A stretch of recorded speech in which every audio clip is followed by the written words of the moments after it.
Merci, alléluia. Nous bénissons le Seigneur. Ces moments sont des moments de l'écoute de la parole de Dieu. Hier, nous avons été réellement bénis. Et ce soir encore, Dieu, au travers du canal qui s'est choisi, va encore nous parler.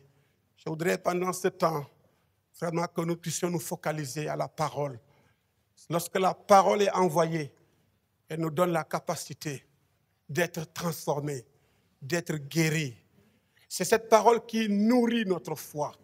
Et ce soir encore, Dieu va s'adresser à son peuple. Je voudrais dire merci au Seigneur pour son serviteur, le révérend pasteur Saint-Luce. C'est le pasteur de l'église Centre international des enfants de lumière qui est ici au Sénégal. Et nous bénissons le Seigneur pour son leadership. Nous avons vu hier même les diacres, les chantres qui l'ont accompagné. D'ailleurs, même, ils sont là. Alléluia, nous bénissons le Seigneur. Et nous avons aussi le pasteur Michael qui est là. Que le nom du Seigneur soit béni. Sous vos acclamations, nous allons accueillir le serviteur de Dieu. Amen. Merci, pasteur. Gloire à Dieu. Est-ce qu'on peut accueillir le Saint-Esprit sous nos acclamations?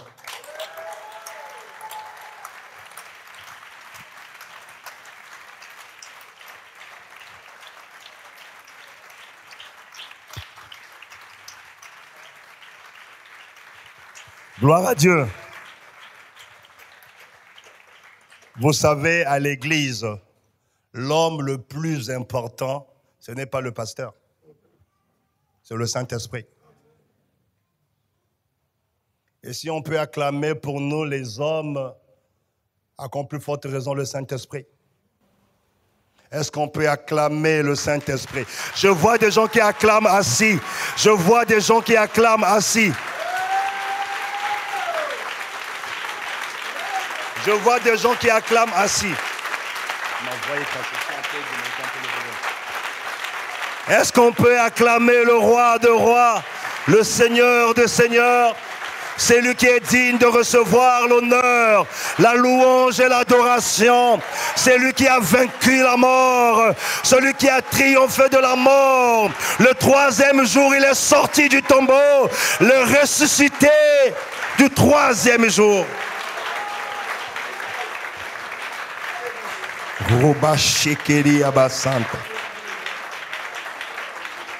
Gloire à Jésus.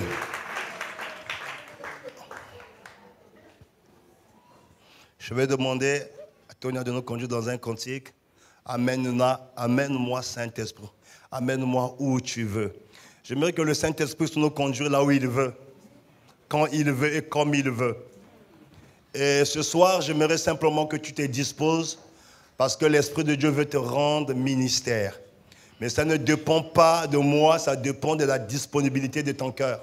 Et si tu es disposé ce soir, quelque chose d'extraordinaire va se passer entre toi et lui.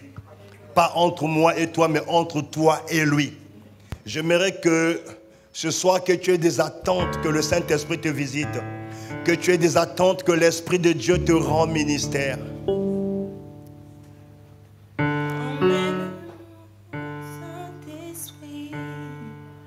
Emmène-moi où tu veux.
Emmène-nous, Saint-Esprit.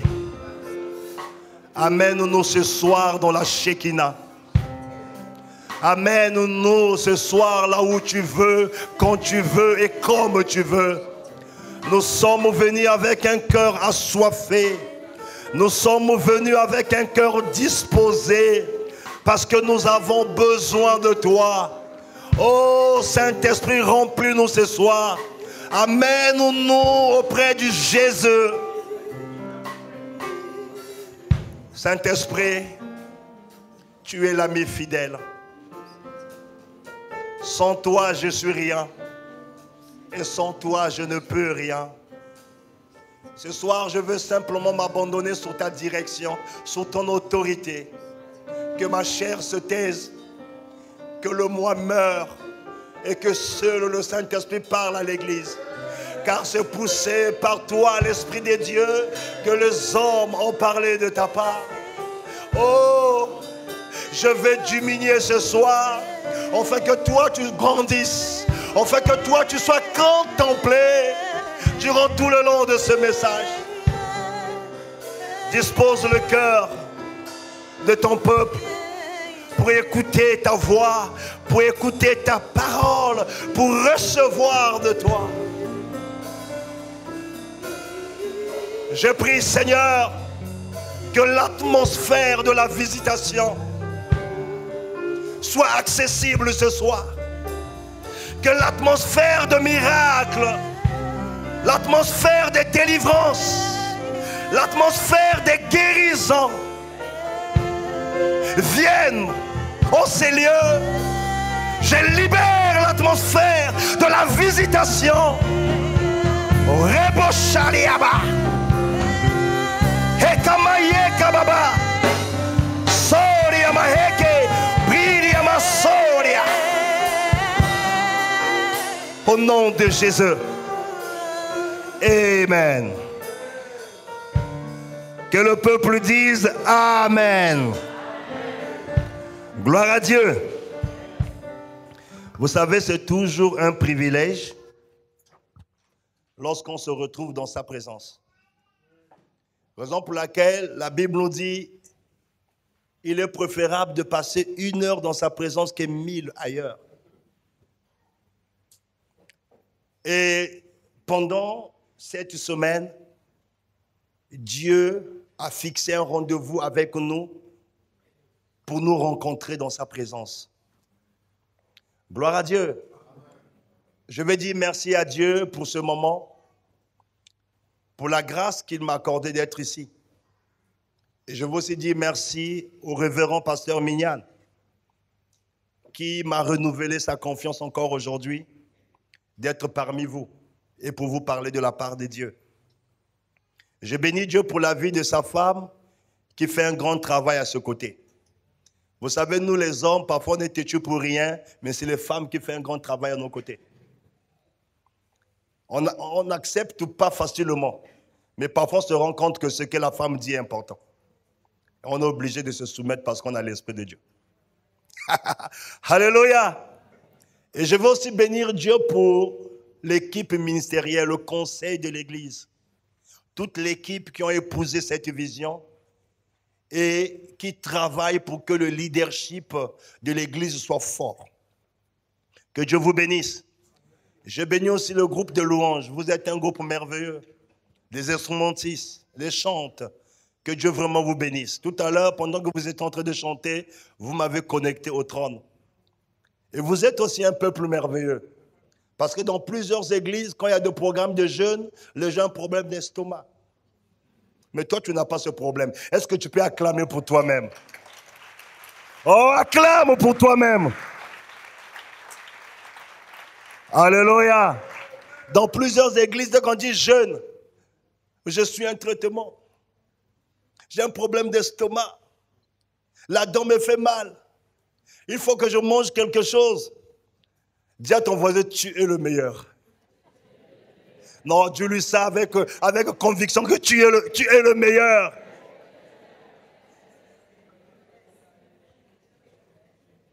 Dis à ton voisin, toi, tu n'as pas peur de jeûner. Raison pour laquelle j'ai dit que tu es le meilleur des meilleurs. Dis encore à ton voisin, dis voisin, laisse-moi te dire que je t'aime par l'amour du Seigneur. Tu sais, quand tu souris comme le Saint-Esprit.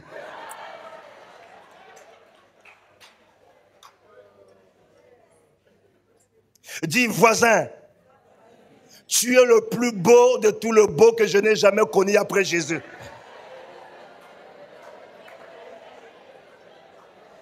Écoutez, vous savez, il y a des gens, ça fait même une année qu'on n'a jamais dit on l'aime. Il y a des parents qui ne disent pas à leurs enfants, je t'aime. Raison pour laquelle, laisse-moi vous aider à dire ça à quelqu'un. Dis voisin, tu es le plus beau. J'aime ta taille.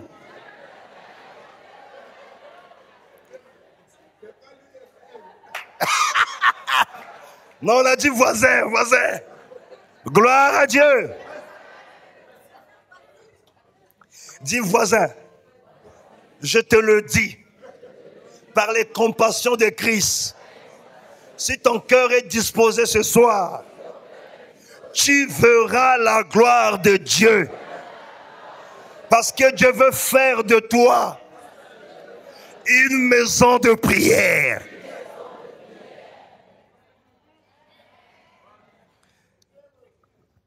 Le sous-thème que je vais aborder ce soir s'intitule « Il faut réclamer ton héritage ». Je disais que le premier jour, le révérend Mignane a posé des fondements très solides. Parce que j'ai écouté le message, j'ai regardé le message, j'ai dit « Waouh !» Donc, je ne vais pas revenir dans les définitions de l'héritage parce qu'il l'a déjà fait. Mais je vais aller droit au but. Gloire à Dieu. Nous allons prendre le passage de Nombre chapitre 27, verset 1 au verset 11. Nombre chapitre 27, verset 1 au verset 11. Je vais lire au nom du Seigneur. Je lis au nom du Seigneur. C'est quand même le Seigneur. Les filles de Cholophast, fils de Fer, fils de Galate, fils de Makir, fils de Manassé, des familles de Manassé, fils de Joseph, et dont les noms étaient Malcha, Naoya et Olgla, Milka et Shirsa, s'approchèrent et se présentèrent devant Moïse, devant le sacrificateur Éléazar, et devant les princes et toute l'assemblée à l'entrée de la tente d'assignation. Elles dirent, notre père est mort dans le désert. Il n'était pas au milieu de l'assemblée de ceux qui se révoltèrent contre l'Éternel, de l'assemblée de Corée. Mais il est mort pour son péché. Il n'avait point de fils. Pourquoi le nom de notre père sera-t-il retranché du milieu de sa famille? Parce qu'il n'avait point eu de fils. Donne-nous une possession parmi les frères de notre père. Moïse porta la cause devant l'Éternel. Et l'Éternel dit à Moïse, les filles de Cholophast ont raison. Tu leur donneras en héritage une possession parmi les frères de leur père. Et c'est à elles que tu feras passer l'héritage de leur père. Tu parleras aux enfants d'Israël et tu diras, lorsqu'un homme mourra sans laisser de fils, vous ferez passer son héritage à sa fille. S'il n'a point de fille, vous donnerez son héritage à ses frères. S'il n'a point de frère, vous donnerez son héritage aux frères de son père. Si il n'a point de frère de son père, vous donnerez son héritage aux plus proches parents de sa famille. Et c'est lui qui le possédera. Ça sera pour les enfants d'Israël une loi et un droit, comme l'Éternel a ordonné à Moïse. Que le Seigneur bénisse sa parole. C'est une très belle histoire. Vous savez, dans l'ancienne alliance, la femme n'était pas du tout considérée. Elle était reléguée au second plan. Et selon les lois juives, quand un homme avait des fils, c'est des fils qui avaient droit à l'héritage, pas les filles, pas les femmes. Et cet homme, il n'avait pas de fils. Solofachad n'avait pas de fils, mais il n'avait que 2 filles. Et la Bible dit après, ce dernier va mourir. Cela vint à dire que personne dans sa famille avait le droit de l'héritage. Parce qu'il n'y avait que 2 filles. Gloire à Dieu. Gloire à Jésus. Et toujours en Israël, à cette époque, les femmes n'avaient pas le droit. Ils n'avaient pas le droit de réclamer leur héritage. Parce qu'il y avait une loi établie qui exigeait que la femme n'avait pas le droit à l'héritage. Seulement les fils. Raison pour laquelle, les femmes, vous devez bénir Jésus-Christ. Parce que nos voisins, les femmes, ne rentrent pas dans la mosquée.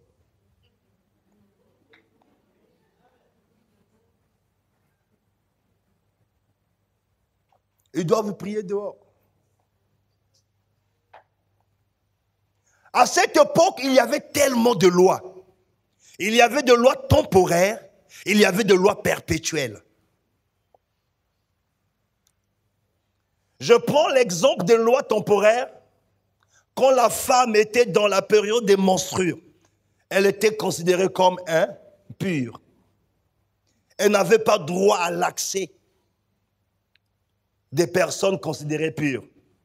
Elle n'avait pas droit de rentrer dans la présence de Dieu. Mais gloire à Jésus-Christ, les dimanches vous venez comme ça et la gloire de Dieu descend sur vous. C'est un privilège. Alléluia. Et finalement, leur père va décéder. Il était arrivé le moment où Moïse devait donner l'héritage. Parce qu'ils avaient possédé maintenant la terre promise, Canaan. Et le temps était arrivé que chacun d'eux, chaque famille, chaque tribu rentre en possession de son héritage. Ils étaient en esclavage en Égypte pendant 400 ans. Dieu les a fait sortir de l'Égypte par sa main puissante. Il les a conduits dans les déserts. Et ils sont arrivés à la terre promise, là où coulait le lait et le miel. La terre promise ici représente notre bénédiction. C'est dans la terre promise, on dit couler le lait et le miel. Le lait et le miel ici, c'est être en bonne santé. C'est être marié, avoir des enfants. C'est d'avoir un bon boulot. Et c'est de manifester la présence de Dieu. Dieu va les amener à la terre promise. Et Moïse va commencer à donner des terres à chaque famille, à chaque tribu. Mais celui qui avait le droit de se présenter devant Moïse, c'était le fils, pas la fille. Gloire à Dieu. Et ces 5 filles, elles se sont rendues compte qu'elles n'ont pas droit à l'héritage et qu'il n'aura pas de propriété, qu'il n'aura pas de terre. Ils vont continuer comme dans les déserts à être des nomades. Ils ont dit non.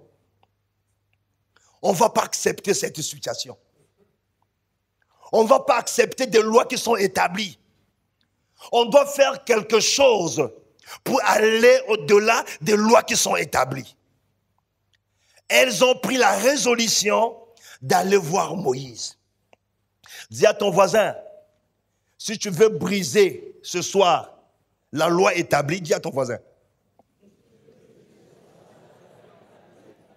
Il faut prendre la résolution d'aller réclamer ce qui te revient de droit à celui qui est supérieur à Moïse, à Jésus-Christ de Nazareth.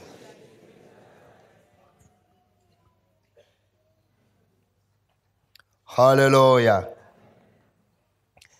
La Bible nous dit, ces 5 jeunes filles étaient la postérité de Manassé. Manassé, c'est le fils de Joseph, que Joseph a eu en Égypte. Et Manassé veut dire oublier. Quand Joseph, une fois vendu en Égypte, et qu'il a eu un fils, pour ne pas rendre le mal pour le mal, il dit, il faut que j'appelle mon fils Manassé, qui veut dire, je dois oublier tout le mal que mes frères m'ont affligé. Mais ici, on remarque, le nom Manassé est en train de poursuivre la descendance. Le fils de Manassé va mourir et ses petites-filles étaient presque oubliées.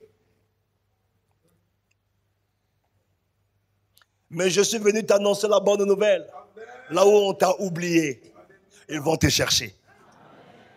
Parce que il y a 2 types de lignées. Nous avons la lignée terrestre, par le lien de la famille.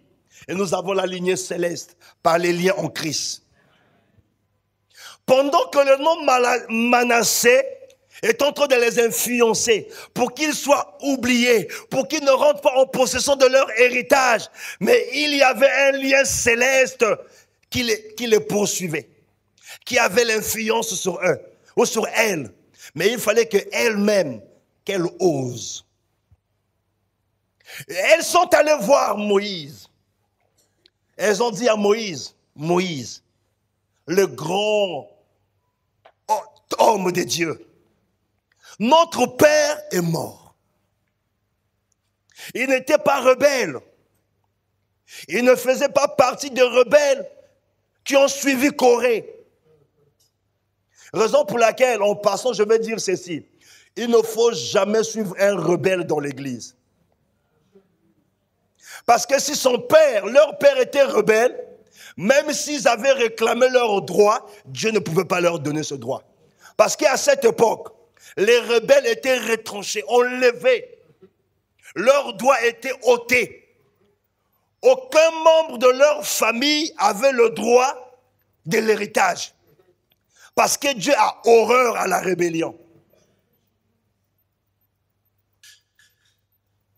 Et j'aimerais dire à tous ceux qui ont la sémence de la rébellion dans l'église, la rébellion au travail, la rébellion dans le foyer, il faut que tu te répandes, il faut que tu cries au Seigneur pour que cette sémence quitte ta vie. Ce n'est pas seulement des femmes qui sont rebelles, il y a aussi des hommes qui sont rebelles à leurs femmes. N'est-ce pas les femmes? Les femmes, encouragez-moi. Oh, mais alors. Alléluia. Gloire à Jésus. Elles ont dit à Moïse, notre père n'était pas rebelle. Il est mort par ses propres fautes. Mais ce n'est pas la rébellion qui l'a tué avec Corée. Il n'a pas eu de fils. Mais la loi établie exige. L'héritage doit revenir au fils. Nous, on n'a pas de frère. Donc ça veut dire, le nom de notre père sera oublié. On ne parlera plus de notre nom de famille. Parce que lorsque la femme, une fois qu'on l'épouse, elle ne va pas avec le nom de son père. Quelqu'un a dit jamais. Même quand on dit fils d'eux, il y a modification. Il y a quelque chose qui change. Donc par elle, une fois mariés, on ne parlerait plus de leur père. On ne parlerait plus de leur descendance. On ne parlerait plus de leur lignée. Parce qu'ils n'avaient pas droit à l'héritage. Je bénis Dieu parce que ces 5 filles avaient la révélation. Ils avaient la révélation de la pensée divine, que Dieu ne fait exception de personne. Ils avaient la révélation que dans le plan de Dieu, il n'y a ni femme ni homme. Gloire à Jésus. Ils ont dit à Moïse, donne-nous ce qui nous revient de droit. Même si nous ne sommes pas des garçons. Mais nous avons le droit de prendre en possession ce qui devait revenir à notre père. Moïse était embarrassé. Parce qu'il y avait déjà une loi établie. Il ne pouvait rien faire. Il y avait des princes qui étaient là. Il y avait son gouvernement qui était autour de lui. Qu'est-ce que Moïse va faire? Il va rentrer dans la tente d'assignation. Là où il y avait la présence de Dieu. Il va lui poser la question au Seigneur. Que dois-je faire? Et pendant que Moïse est en train de poser la question à Dieu, Dieu va lui dire, ces filles ont raison. Ils ont droit à leur héritage. Oh, femme, acclame le Seigneur. Femme, acclame le Seigneur.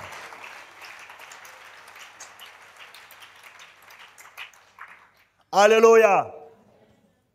Dieu dit à Moïse, elles ont raison.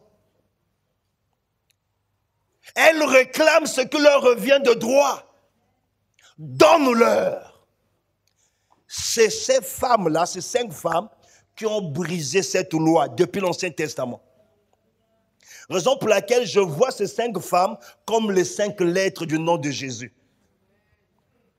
Parce que Jésus devait venir pour abolir les lois établies. Mais ces femmes, ils étaient la préfiguration de Jésus. Ce qui devait accomplir dans le Nouveau Testament, il y a eu une préfiguration de 5 femmes qui se sont présentées devant Moïse pour réclamer leurs droits. Et aujourd'hui en Israël, les femmes ont maintenant droit à leur héritage. Parce que cette dernière, elles ont manifesté l'audace. Il fallait être courageux pour aller se tenir devant la tente d'assignation et parler à un grand Moïse. L'accès à cette époque n'était pas facile. N'était pas donné à n'importe qui de s'approcher de la tente d'assignation. Et surtout qu'il ne faisait pas partie des sacrificateurs. Gloire à Dieu. Ce que nous allons comprendre à travers cette histoire, la loi a été comme un pédagogue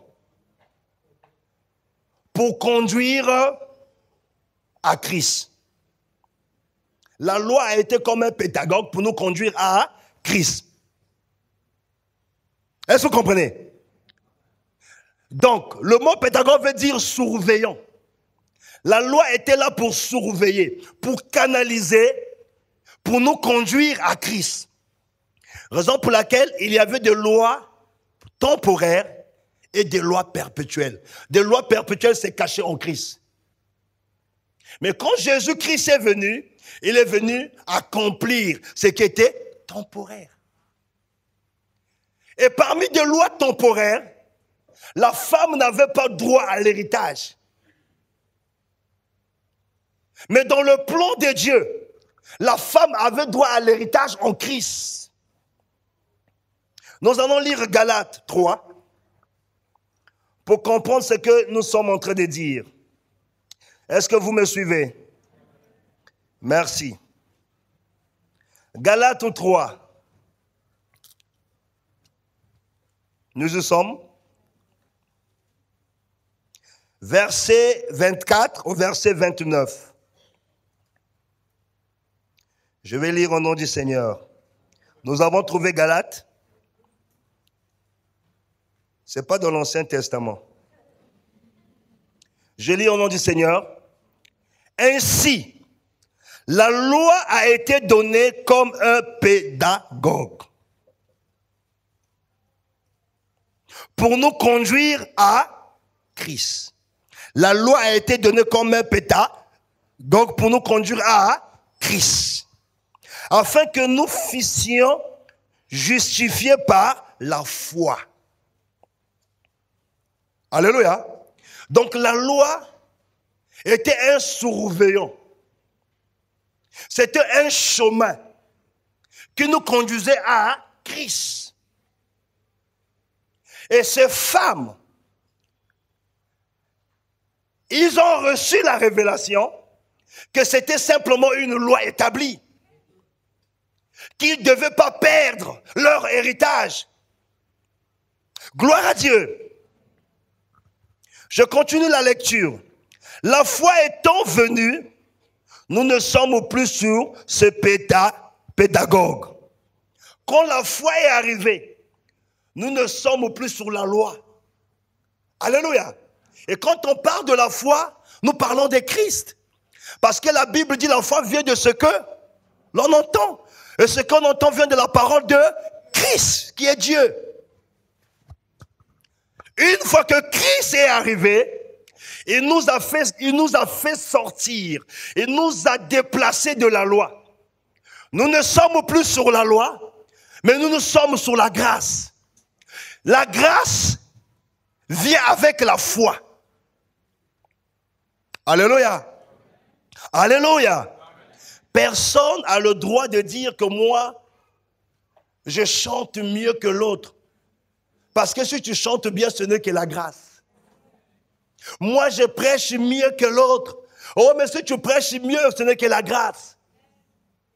Nous ne méritions rien parce que nous étions destinés à la condamnation. Personne n'avait le droit de rentrer dans son héritage à cause de la loi. Nous étions toutefois coupables à cause de la loi. Mais la pensée de Dieu, c'était pas pour nous maintenir sous la loi, mais c'était pour nous conduire vers Christ. Raison pour laquelle Jésus-Christ a dit, je ne suis pas venu abolir la loi, mais je suis venu l'accomplir. C'est lui l'accomplissement de la loi. Je continue. Car vous êtes tous fils de Dieu par la foi en Jésus-Christ. On n'est pas fils de Dieu lorsque tu donnes une offrande à un prophète, il te verse de l'huile. On ne peut pas marchander avec Dieu.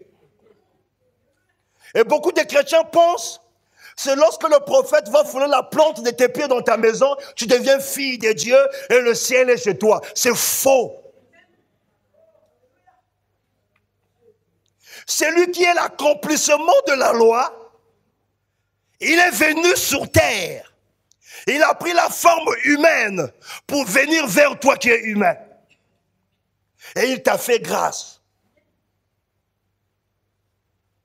de ne plus être sur la loi, mais d'être sur la grâce. C'est quoi la grâce? La grâce, c'est une faveur déméritée. C'est quelque chose qu'on ne mérite pas. Je vous ai fait mon témoignage, mon passé. Vous croyez que je mérite de prêcher l'évangile avec tout ce que j'ai fait? Je suis le fruit de la grâce. Tu penses que toi, avec ton passé, tu méritais d'être ancien, diacre, chante? Si c'était au temps de Moïse, on devait te lapider, frère. On devait te brûler. C'était œil pour œil, dent pour dent. Chat pour chat. Dakar pour Dakar. Alléluia. Je continue la lecture. Retenez, nous sommes fils de Dieu par la foi. Mais je me réfère, montrer ici une distinction, une nuance entre fils de Dieu et créature de Dieu. On ne naît pas fils de Dieu. Dis à ton frère, on ne naît pas fils de Dieu. Mais on le devient. On est créature, on est fils et fille de son père et de sa mère, mais pas de Dieu. Mais on est créature de Dieu. Parce que dès le commencement, Dieu nous a créés à son image et à sa ressemblance. Mais à quel moment on devient fils de Dieu ou fille de Dieu? Jean 1, verset 12 nous dit, à tous ceux qui l'ont reçu, vous voyez, il y a une condition. Il faut d'abord le recevoir. Il faut d'abord l'accepter. Écoutez, quand les hommes vont vers une femme pour dire vraiment, j'ai été observé, quand tu chantes, je sens l'onction, parce que les chrétiens, ils se cachent derrière Dieu. Quand tu chantes, je sens l'onction, l'Esprit de Dieu m'a dit que tu es ma femme. Pourtant, tu peux lui dire ce que tu ressens sans dire l'Esprit de Dieu. Parce que ce n'est pas Dieu qui va aimer à ta place. Les femmes, même si elles t'appréciaient beaucoup, même si dans son cœur, elle avait déjà des sentiments pour toi, elle ne va pas accepter aussitôt. Vous savez ce que les femmes disent? Laisse-moi le temps de... N'est-ce pas? Ah, on m'a fait ça. On m'a dit ça, maître reprise, laisse-moi le temps de réfléchir. Oui. Mais raison pour laquelle, pour devenir chrétien, tu as aussi le temps de réfléchir. Oui, quelqu'un dit c'est normal, mais c'est aussi normal de réfléchir. Il ne faut pas dire que je deviens chrétien, tu continues à mener ta vie comme bon te semble. À tous ceux qui l'ont reçu. Écoutez, pourquoi la femme dit laisse-moi le temps de réfléchir? Elle prend le temps d'étudier la personne. Elle prend le temps de voir s'ils sont compatibles. Elle prend le temps de voir si ce dernier a un bon cœur. C'est après avoir examiné l'homme qu'elle va dire oui. Pour recevoir Christ, il faut mettre Satan à gauche et mettre Jésus à droite. Essayer de voir entre Jésus et Satan à qui tu vas dire oui. Mais en réalité, avant d'aller vers Jésus, on était tous avec Satan. Il nous a tellement trahis, il nous a humiliés. Combien de fois il t'a fait croire que cet homme est pour ta vie, va t'épouser. Après, il t'a lâché.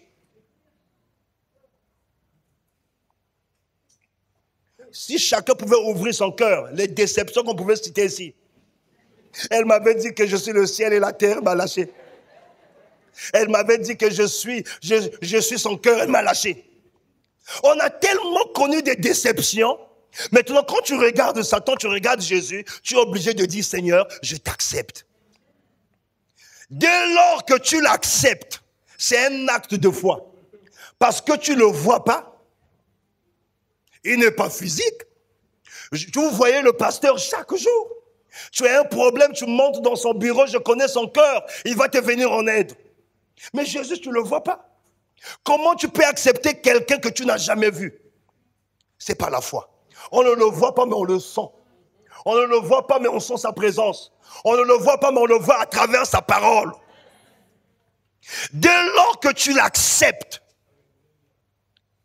la parole de Dieu te donne le droit de devenir enfant de Dieu. Et une fois que tu es devenu enfant de Dieu, tu n'es plus sous la loi.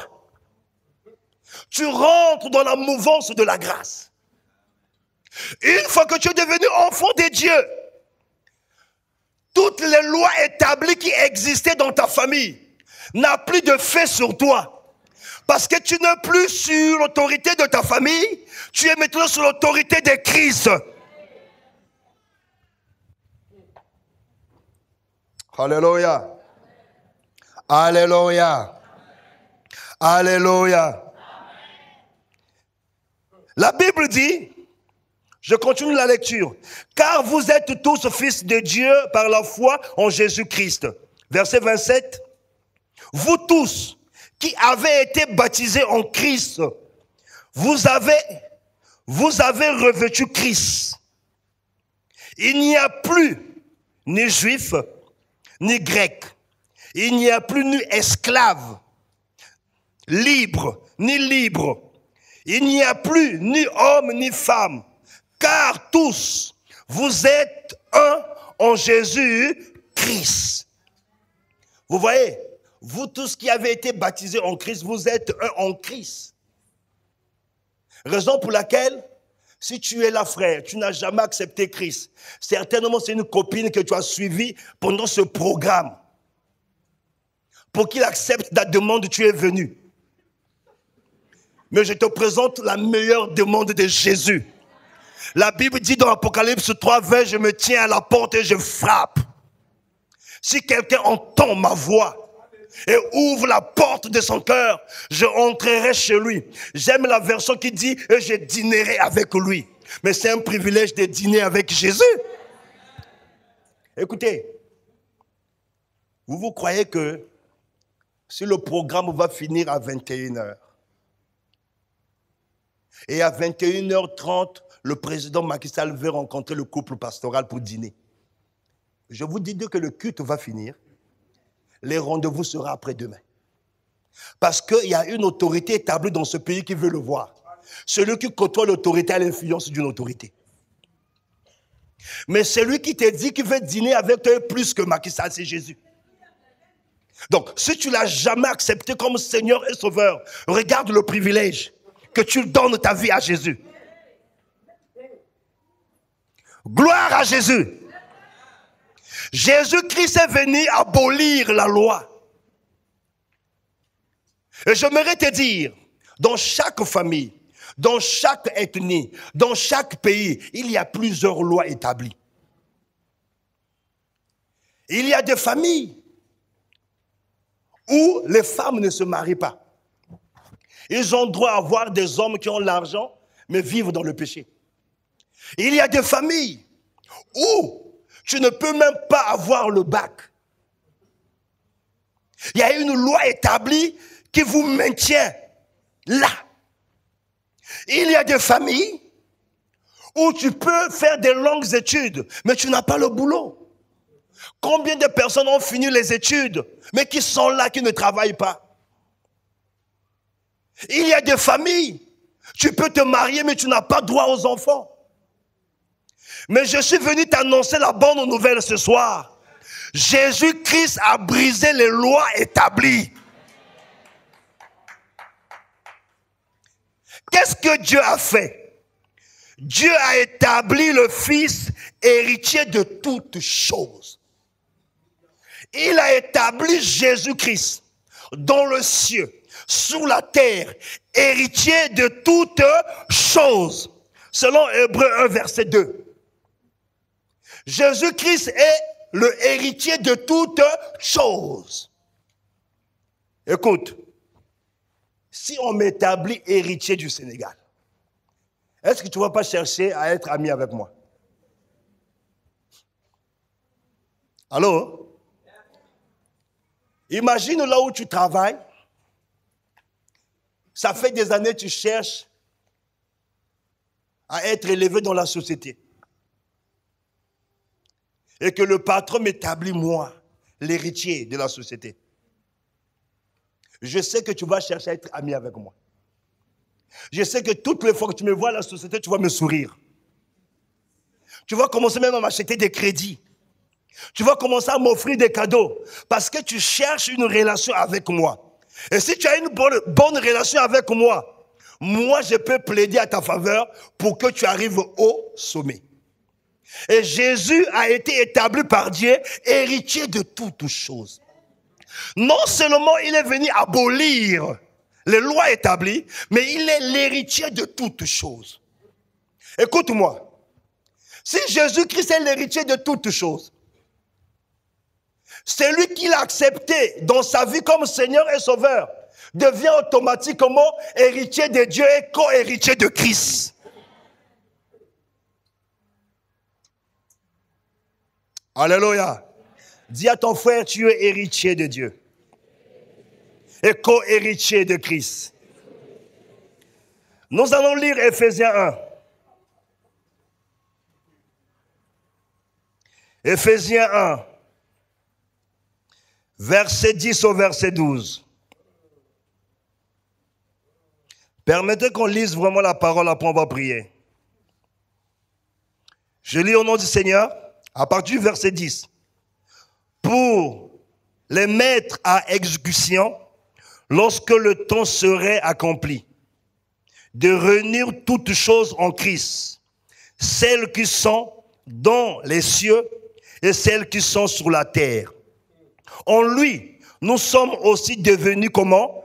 Héritiers, ayant été prédestinés, suivant la résolution de celui qui opère toutes choses d'après le conseil de sa volonté.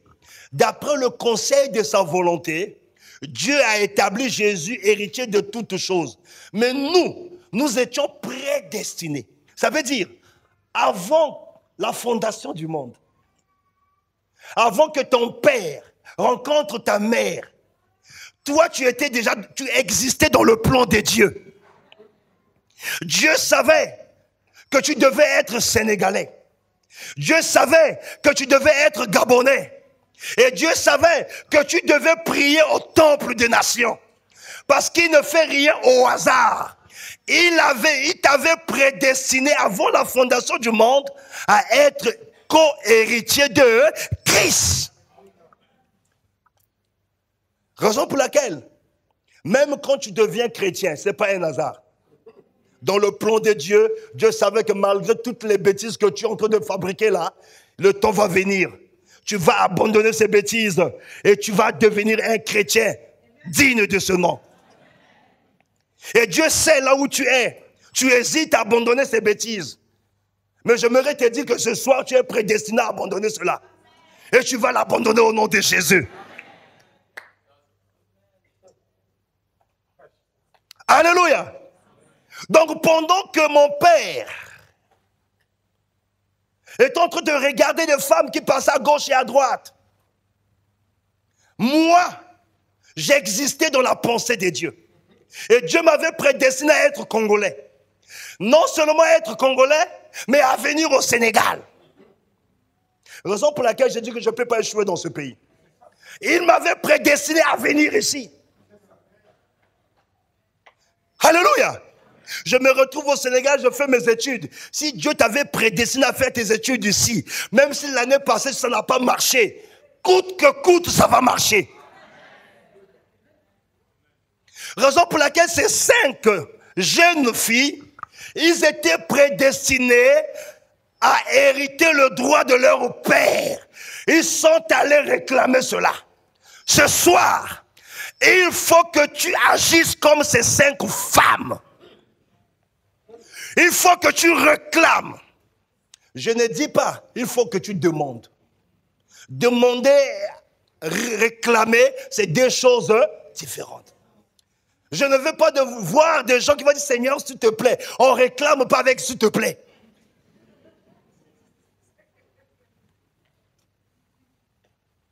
Alléluia. Elles sont allées voir Moïse pour réclamer leur héritage. Maintenant que tu as su, en Christ, tu es héritier de Dieu et co-héritier de Christ. Ça veut dire, Christ qui a été établi, héritier de toutes choses, et que toi tu es devenu héritier de Dieu, co-héritier de Christ. Tout ce que Dieu a mis en Christ t'appartient.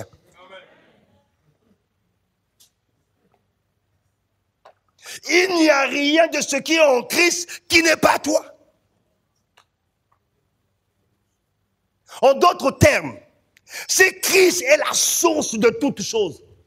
Parce que nous sommes des co-héritiers, nous sommes la ressource de toutes choses. Si la ressource n'a jamais, si la source, autant pour moi, si la source n'a jamais échoué, la ressource n'a pas le droit d'échouer. Si le péché n'a jamais tenu captif la source a la victoire sur le péché. Si les maris de nuit, femmes de nuit, la sorcellerie n'a pas influencé la source qui est Jésus-Christ, la ressource ne doit pas accepter cela. Raison pour laquelle ces 5 jeunes filles, ils sont allés dire à Moïse, donne-nous ce qui nous revient de droit. Je vois ces 5 jeunes filles comme cette femme qui souffrait d'une perte de sang pendant 12 ans. Elle était sous les lois établies. Parce qu'à cette époque, une femme qui saignait de sang, elle ne pouvait pas s'approcher des gens, de peur qu'ils les contaminent d'impurité. Elle devait être isolée, seule. Et si elle veut sortir, elle doit commencer à crier tout le long du chemin, impur, impur, impur. Écoute, il y a des gens peut-être qui ne savent pas que tu saignes, mais la loi te condamne que tu commences à crier. Impur, impur. Pendant que tu cries impur, les gens s'écartent, même ton mari s'écarte, tes enfants s'écartent, ta famille s'écarte, et tu es seul. Qu'est-ce que cette femme va dire? Elle dit, si je reste enfermée ici, je vais mourir. Si je sors, on va aussi me tuer. Mais il faut prendre des risques. Si je reste, je vais mourir. Si je sors, je vais vers le Seigneur. Lorsqu'ils vont découvrir que je suis impur, ils vont me lapider. Raison pour laquelle dans la foi chrétienne, il faut prendre des risques. Qui ne risque rien, n'a rien avec Christ. Moi, j'ai pris des risques pour épouser ma femme. Mais vous savez, lorsqu'on se marie, ce sont des risques. Mais tu ne le connais pas.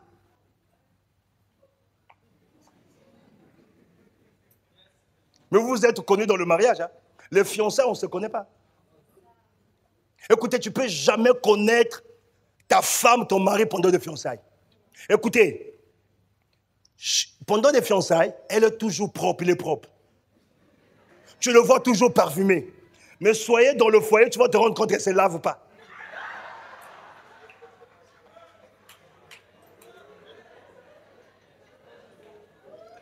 Tu lui dis, mais tu ne vas pas te laver. Ah chérie, il fait froid. Mais pendant les fiançailles, quand tu l'appelles, oui, je me lave. Même la fraîcheur se lave. Cette femme, elle a pris la résolution d'aller vers celui que Dieu a établi, héritier de toutes choses. Et ce soir, il faut que tu prennes la résolution d'aller vers celui que Dieu a établi, héritier de toutes choses. L'heure est arrivée où nous devons fixer nos regards vers Jésus et non vers les hommes de Dieu. Nous sommes que ce surveillant qui vous amène vers Christ. Mais l'homme le plus important de l'église, c'est celui qui s'est donné à la croix. C'est lui qui a dit tout est accompli. Écoute, moi je ne peux pas mourir à place de ma femme. Je l'aime. Mais si on me dit vraiment, il faut que tu donnes ta vie pour elle, je vais dire vraiment, je peux vous donner, vider mon compte. Mais ma vie, je ne suis pas prêt. Non, mais c'est facile de le dire par amour, je vais mourir pour toi. Mais quand la mort est devant toi, donc je profère qu'elle le sache déjà, je ne suis pas prêt. Mais quand on est chrétien, il faut se dire des vérités. Je ne veux pas te mettre dans quelque chose, chérie, qui plaît, qui neige, je vais mourir pour toi. Alléluia! Alléluia! Elle est sortie. Et pendant qu'elle est sortie, je me suis toujours posé la question quand je lis ce passage, comment elle a fait pour marcher? Parce que quand une femme perd le sang 1 mois seulement, elle devient pâle. Elle devient fatiguée. Comment elle a fait pendant 12 ans? 12 ans, ce n'est pas 12 jours. Dans l'année, on a 365 jours fois 12. Je ne sais pas, la Bible ne précise pas si elle a rampé, si elle marchait en tutubant. Mais ce que je sais, elle a marché par la foi. Elle est sortie de là où elle était condamnée avec des lois établies qui l'empêchaient d'hériter sa guérison, d'être héritière de la guérison. Elle est sortie dans le but d'aller réclamer sa guérison. Écoute, tu ne peux pas posséder ce que tu veux si tu ne manifestes pas l'audace de le réclamer. Écoute, la sœur est là, tu le vois chaque jour. Continue à parler en langue. Une autre personne va faire la déclaration et ça va marcher. Il y a un temps pour prier, il y a un temps pour parler en langue, il y a un temps pour parler. Dieu n'a pas créé le monde juste qu'en priant. Il a libéré la parole. Parce que la parole est créatrice. Cette femme, lorsqu'elle est arrivée là où Jésus-Christ se trouvait, il y avait une foule immense. Elle n'avait pas l'opportunité de se présenter devant Jésus pour dire « Seigneur, guéris-moi ». À cause de la foule. Demandez-moi qu'est-ce qu'elle a fait. C'est elle-même qui va décrire la manière qu'elle sera guérie. Est-ce que ce soir, tu vois la manière que tu vas posséder ta possession? Est-ce que tu vois comment tu vas finir le mémoire qui te fatigue? Tu changes sujet par sujet. Sujet par sujet. Ce soir, il faut que ça s'arrête. Est-ce que ce soir, tu vois la manière que tu vas posséder ton héritage qui est le mariage? Tu vas posséder ton héritage qui sont les enfants. Tu vas posséder ton héritage, avoir l'élévation là où tu travailles. Tu vas posséder ton héritage de vivre dans la sanctification. C'est un héritage. La Bible dit, elle est restée, elle est rentrée en elle. Elle-même, elle commence à décrire, dit, si je peux seulement toucher le pont de sa robe. Elle ne dit pas peut-être je serai guéri. Dans la foi, il n'y a pas de peut-être. Dans la foi, il n'y a pas le vocabulaire peut-être. Elle dit, si je peux seulement toucher le pont de sa robe, je serai guéri. Je vais voir des femmes, des hommes qui parlent un langage de foi ce soir. Et qui vont dire, je crois et je réclame ce qui me revient de droit. Si je peux seulement réclamer cela, en fixant mon regard vers celui que Dieu a établi sur toutes choses, Jésus-Christ de Nazareth, je serai vainqueur. Je vais posséder ma possession.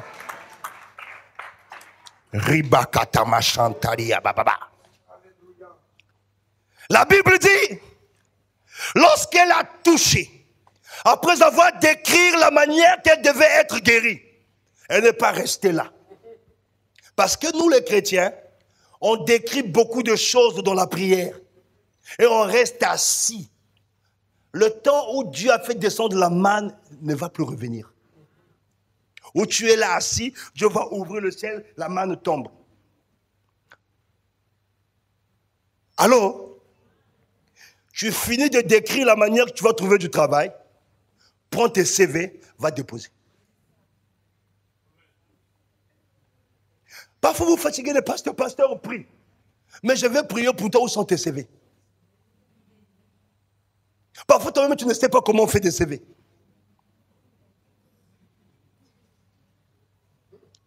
Tu prends ton acte de naissance pour aller donner au boulot. C'est pas ça un CV.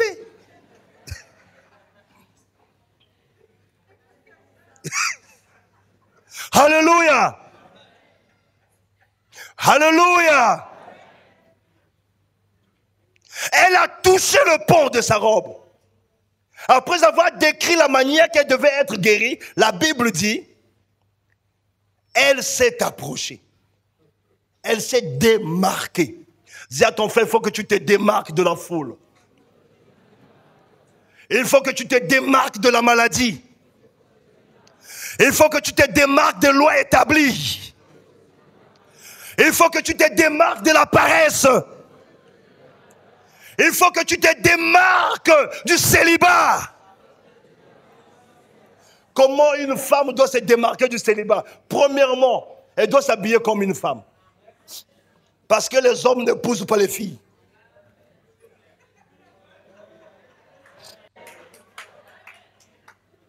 Oui, vous êtes là, je vais me marier, mais avec des pantalons serrés. Hey, je vais t'amener où? Moi, je suis le petit frère de Jésus, toi, tu es le petit frère de Michael Jackson. On va aller où? Toi, tu portes des pantalons qui chantent pilé, pilé. On va aller où?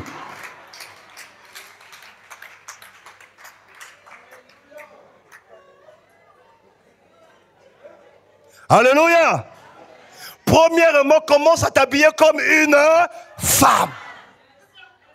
Commence à t'adresser d'une manière digne d'une femme. Pas tes cheveux blancs, rouges, jaunes, verts, tricolores, arc-en-ciel. Cache des parties intimes que moi je ne veux pas voir avant le temps. Parce que si je vois ça, ça n'a plus de valeur. Les hommes aiment des femmes difficiles, des pères rares, des femmes qui ne ouvrent pas facilement, mais qui ont la clé de leur destinée pour la donner à celui qui est digne de recevoir l'honneur, la louange et l'adoration.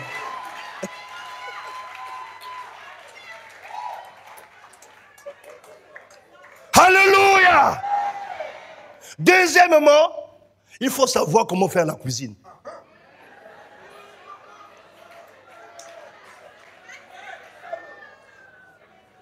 Vous êtes habitué à manger dans les tanganas, dans les tanganas, dans les tanganas. Même spaghetti, tu ne sais pas faire, tu veux te marier.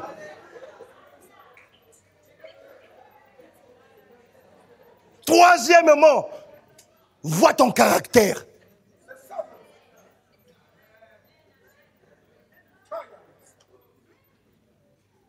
Allô? Est-ce que les femmes sont là? Homme! Comment rentrer dans ta destinée pour épouser une femme? Va chercher du boulot.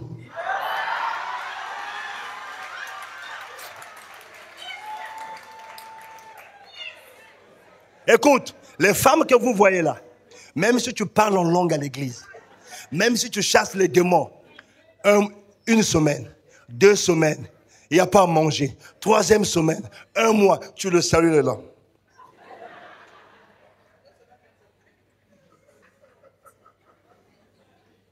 Alléluia.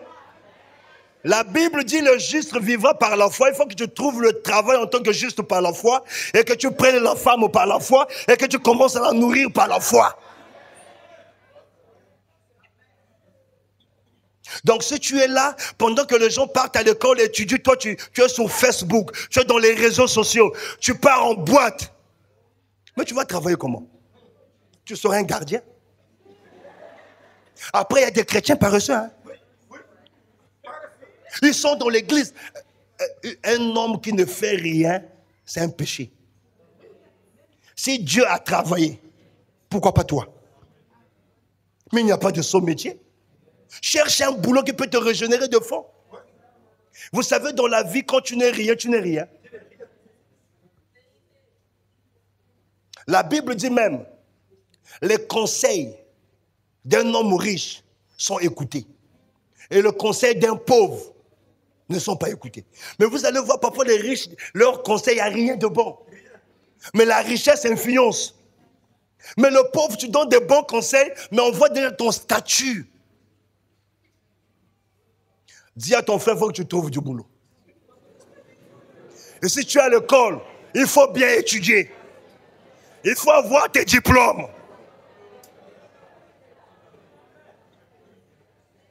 Alléluia. Alléluia. Un serviteur de Dieu,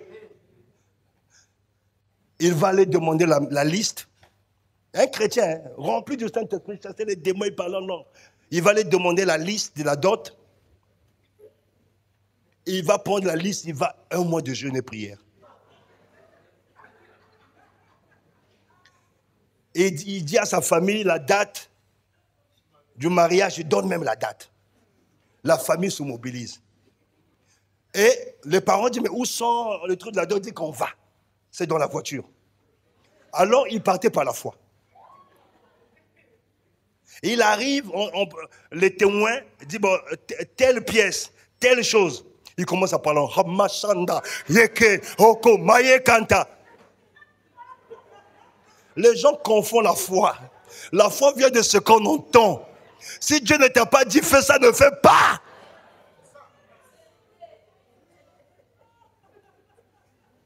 L'homme, tu veux aussi te marier? Il faut que tu pries, Dieu te délivre du caractère de Pharaon. Ne sois pas un Pharaon dans le foyer.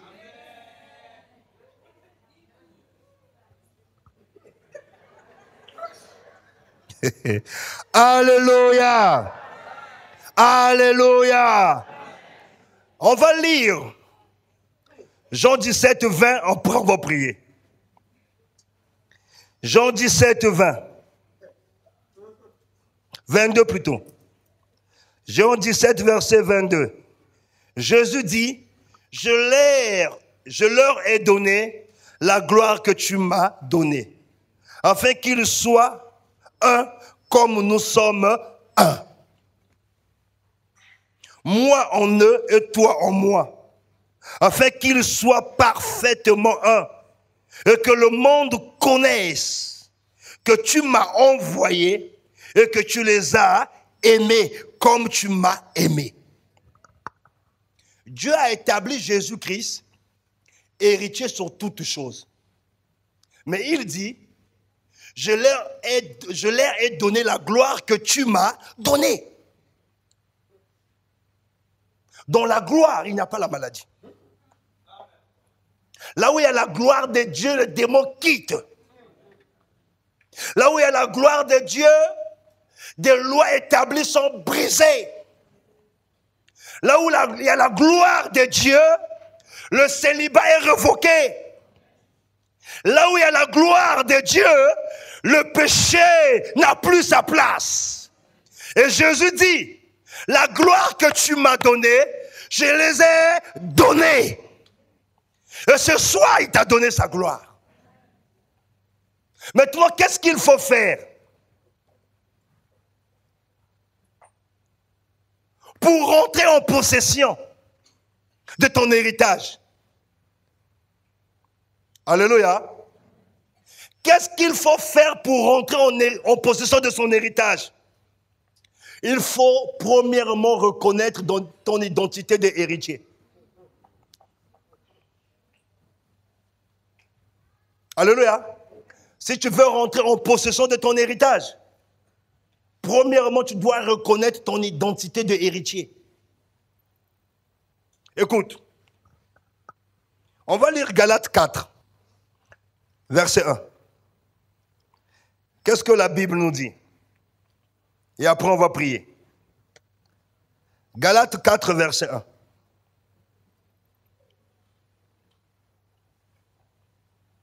La Bible dit, aussi longtemps que l'héritier est enfant, je dis qu'il ne diffère en rien d'un esclave, quoiqu'il soit le maître de tout.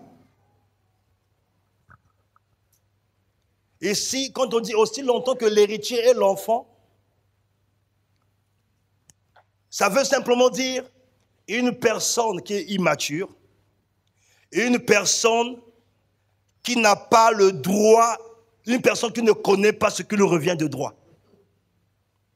Écoutez, je peux mettre dans le compte de mon fils 1 million.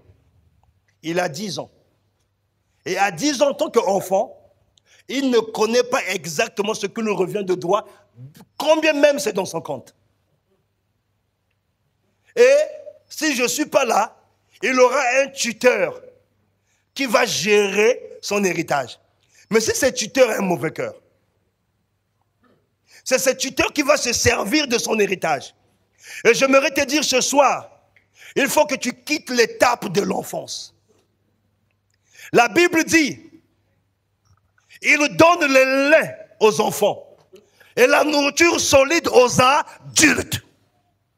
Il faut que tu sois adulte pour avoir la capacité de reconnaître ce qui te vient de droit.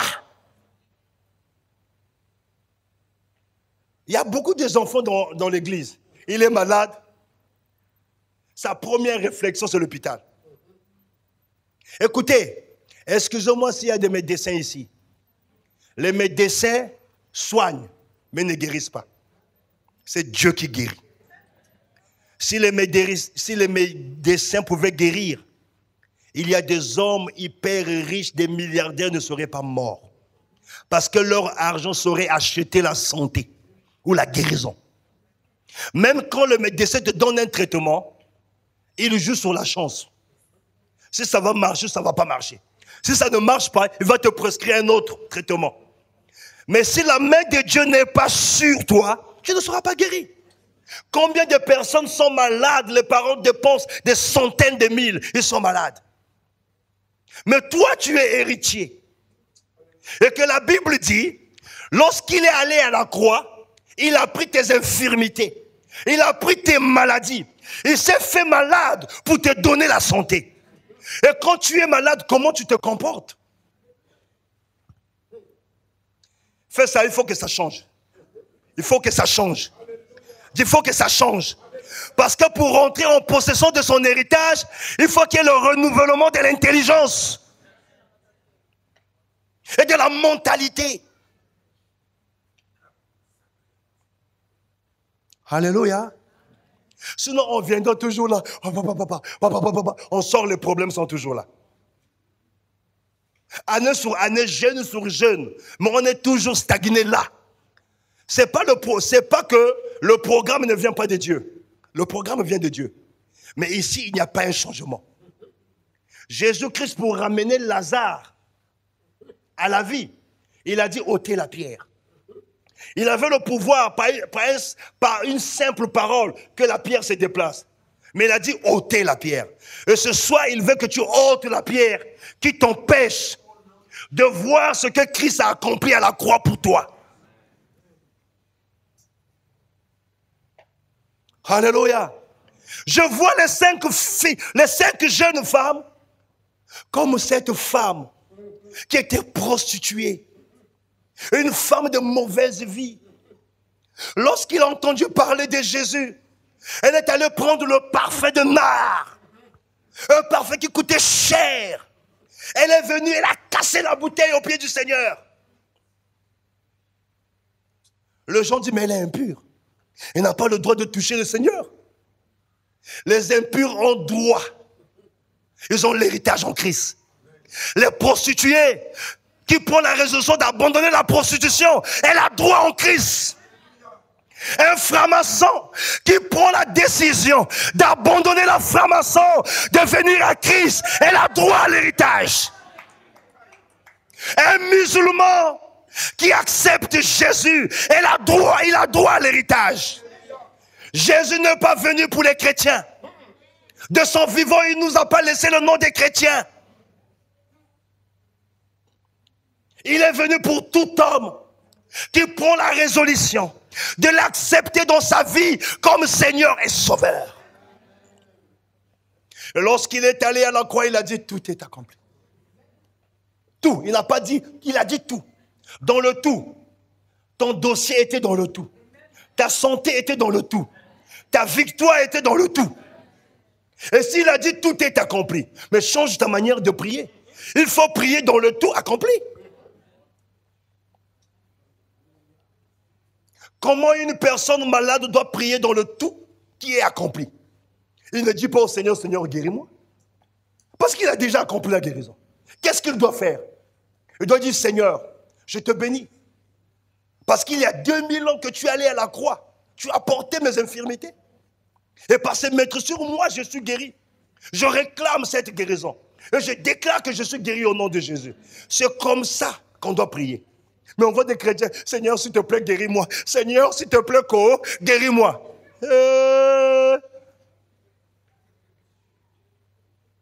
Quand on réclame sa guérison, il n'y a pas sur tes plaies, il n'est pas ton chéri Coco. Alléluia. Dis à ton frère, change ta manière de prier.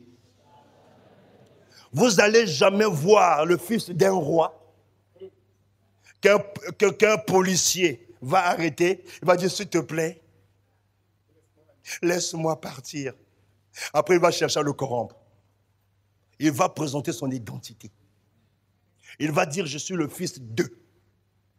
Et moi, un jour, j'arrive au pays, quelqu'un me cherchait des problèmes. Il me dit, tu sais qui je suis? Je lui ai dit, toi aussi, tu sais qui je suis? Je lui ai dit, toi, tu es qui? Il me dit, je suis le fils. Il donne le nom de son père qui était ministre. Moi, je lui ai dit que je suis le fils de Dieu. Mais pourquoi être intimidé? Celui qui au moins est plus grand que son père. Celui qui au moins est plus grand que celui qui vit dans ce monde. Dis à ton voisin, tu es le fils de Dieu. Comment on appelle l'enfant d'un lion? L'enfant de panthère. Les intellectuels. L'enfant de panthère. Hein? Hein? Pontero. Même moi-même, je ne connaissais pas. Alléluia. Et comment on appelle l'enfant de Dieu? Oh, si l'enfant de lion l'appelle comment? Et l'enfant de Dieu doit s'appeler comment? Comment? Hein? Moi, mon nom de famille, mon père s'appelle Kinonga. Et je porte son nom qui s'appelle Kinonga. Et si ton père Dieu s'appelle Dieu, tu dois porter quel nom? Nous sommes des petits dieux.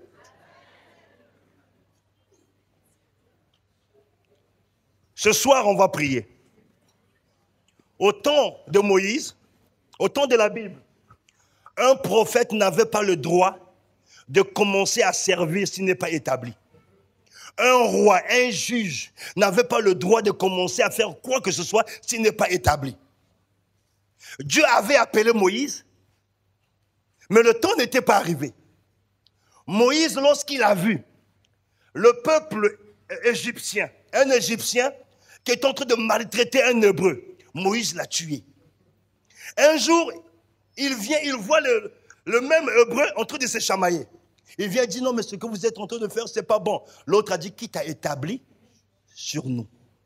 Parce que, combien même Moïse avait fait ce qui était bien, mais il n'était pas établi sur eux. J'aimerais te dire que la maladie n'est pas établie sur toi. J'aimerais te dire que le célibat n'est pas établi sur toi. Il faut que tu te lèves ce soir, que tu dises à la maladie, qui t'a établi sur moi? Lève-toi, frère. Dis à ce problème, qui t'a donné le droit de s'établir sur moi? Célibat, qui t'a donné le droit? Est-ce que tu sais qui je suis? Maladie, est-ce que tu me connais? Est-ce que tu connais mon nom de famille? Mais je suis le fils de Dieu. Dieu ne peut être malade. Et moi, je n'ai pas droit à la maladie.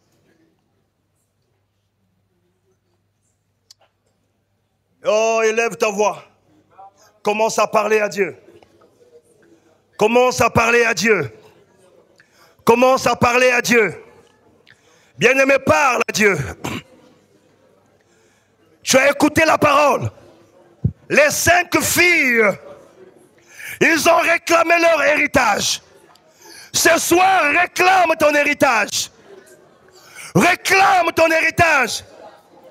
Maladie qui t'a établi sur moi. Pauvreté qui t'a établi. Stérilité qui t'a établi.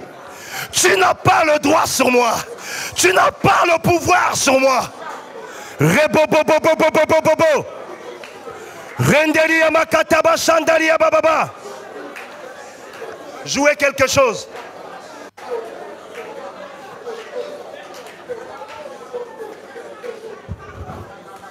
Rende kabaria machantaria baba. Sokoria makata baba. Sondoria makata basantaria baba. Allez-y. Roboria makata baba.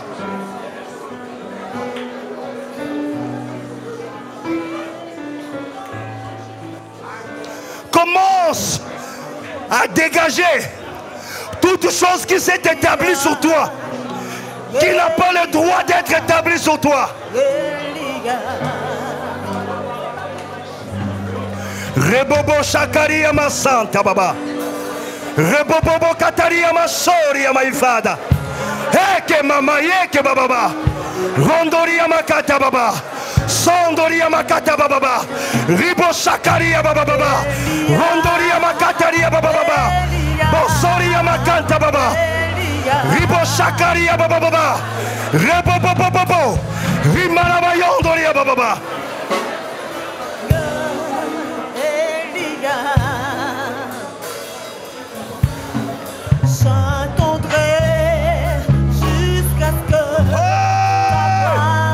Que ta gloire descende. Que ta gloire descende. Jusqu'à ce que ta gloire descende. Alléluia.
Dieu. Écoute, combien même ce que Moïse est en train de faire était bien, ils ont dit à Moïse qui t'a établi sur nous. J'aimerais que ce soir, tu regardes chaque problème qui est venu s'établir sur ta destinée. Pose-lui la question qui t'a établi. Et tu le dégages. Tu le chasses. Élève ta voix et prie. Chasse ce problème. Chasse ce problème. Chasse ce problème. Chasse ce problème. Qui t'a établi? Qui t'a établi? Qui t'a établi sur nous?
Ceci. Ce soir, tu dois faire comme ces 5 jeunes filles. Ils ont réclamé leur héritage. Réclame tes enfants. Réclame ton travail. Réclame ta santé. Réclame ton mariage. Réclame ton élévation. Lève ta voix et prie, prie, prie, prie. Réclame ce qui te vient de droit. Rebobo Shakaria Baba Baba. Sondoria Makatoria Mashata Baba.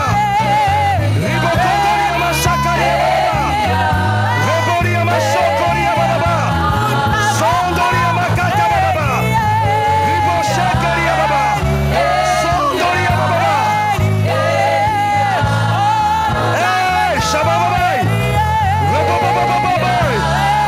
Kondoria Mashaka Baba. Elia Sandaria Baba. Kondoria Mashakaria Baba.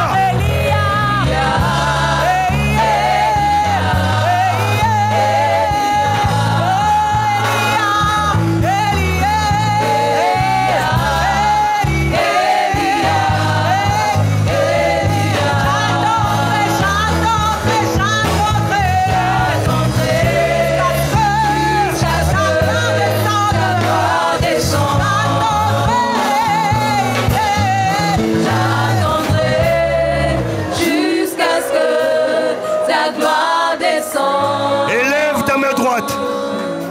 Élève simplement ta main droite. Tu vas répéter ceci après moi. En vertu du pouvoir qui me sont conférés, je viens briser toute forme de loi établie sur ma destinée. Au nom de Jésus. Jésus-Christ m'a racheté de la malédiction de la loi. Étant devenu malédiction pour moi, ce soir, je déclare en Jésus-Christ, je suis libre. Je suis libre. Je suis prédestiné à régner, à dominer, à assujettir et à remplir la terre. Je déclare toute forme de maladie, de stérilité, de blocage, dans le nom de Jésus, vous êtes révoqués. Vous êtes révoqués. Lève ta voix et prie, prie, prie.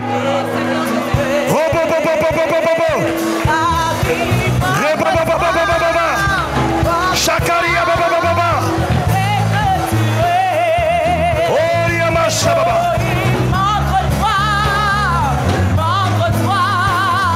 Hey hey hey hey. Shababa baba baba baba baba. Shakaria baba.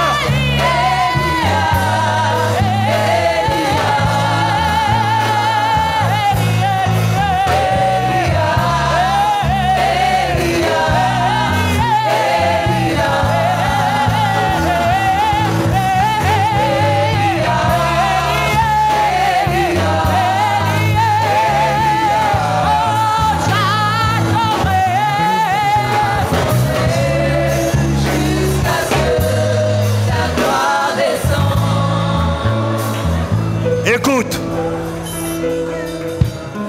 cette femme de mauvaise réputation, pour entrer en héritage de sa possession, il a posé un acte de foi. Il a cassé une bouteille de parfum au pied du Seigneur. La femme qui souffrait d'une perte de sang, après avoir écrit sa guérison, elle a posé un acte et elle a touché le Seigneur. Je ne sais pas, conduit par l'Esprit, tout ce que tu sens dans ton cœur de poser comme acte, fais-le. Si l'Esprit de Dieu te demande de marcher, marche. Marche et commence à posséder ta possession. Si l'Esprit de Dieu te dit de t'asseoir, assieds-toi, peu importe, mais que ce soit sous la direction du Saint-Esprit. Pose un acte prophétique. Fais ce que l'Esprit de Dieu te demande. Si l'Esprit de Dieu t'a donné l'offrande, viens te poser l'offrande. Fais ce que le Saint-Esprit te demande. Pose un acte prophétique. Rebosata baba. Rondoria makata baba. Shenderia baba. Robokata baba. Shenderia baba. Pose un acte prophétique. Pose un acte. Rebobosha. Sondoria baba. Rekaboria basanta. Sondoria baba. Moya kambo bobobosh. Rebobobobobosh. Sondoria mama. Riboshakaba. Helia masanta. Sondoria baba. Boria makantaria baba.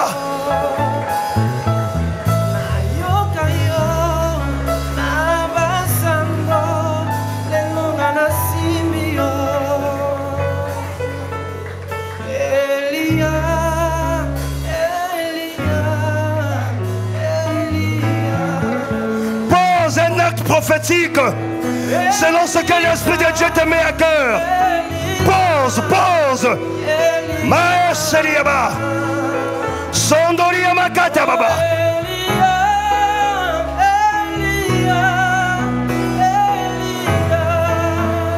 Hallelujah.